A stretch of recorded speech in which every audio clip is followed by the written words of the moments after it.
Good to see you guys. So glad I could have a last chat with you. I've been buying and selling gold and silver for the last, I guess 15 years or so, since 2004, probably 2002, maybe 17 years. And I was in Arizona, and I collected about 200 pounds of antiques. And I decided to take them from Arizona to Santa Fe, New Mexico, so I could see if I could sell some of my antiques. I had 250-pound suitcases, and then I had an 80-pound box that I had shipped FedEx. So I got here, and it was a Saturday, and the hotel was booked. So I went and put my two antique suitcases in the bushes, and when I came back the next day, there was one of them missing. So I started my trip in Santa Fe off on a bad note. And like I said, I had never sold antiques before. I was always selling small pieces of jewelry. So it was my first experience, and it didn't turn out that well, but I did end up making some nice sales. And money and proceeds of those sales went into other products like this. I made this chain, and I'm really, really glad that y'all are able to see it. It's some South American gold with a Mozambique ruby in it, flawless.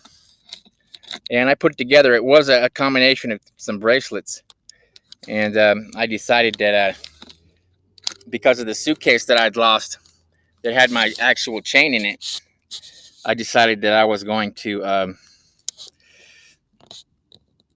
rebuild my chain. So I found these bracelets at the Goodwill. There's some pre-Columbian, heavy-duty pre-Columbian gear. And this is a piece of gold from, looks like Cusco, Peru.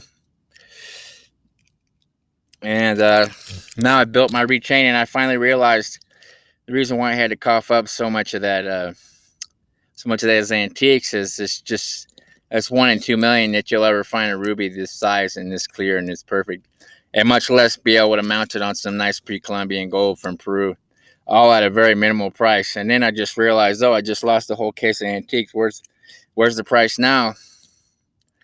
And there are hidden fees, but I do feel good about completing. I finally feel like it may not be a lot of success, but it's rare. It's one of those deals where some people make it in business, some people don't make it, some people break even, some people lose their money.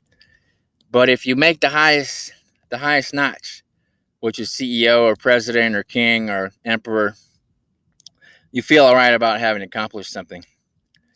And in my book, the pre-Columbian gold, the Mozambique emerald, and the pendant is as far as I could get in my own personal life, as far as buying and selling gold and silver and being a part of antique distribution. I think that after 17 years now, all the work that I've done basically has amounted to one moment where I put together this project, and it's my final piece, and it's my final piece of success, what I call accomplishment in the world of antiques, gold, silver, rubies, stones, emeralds, diamonds.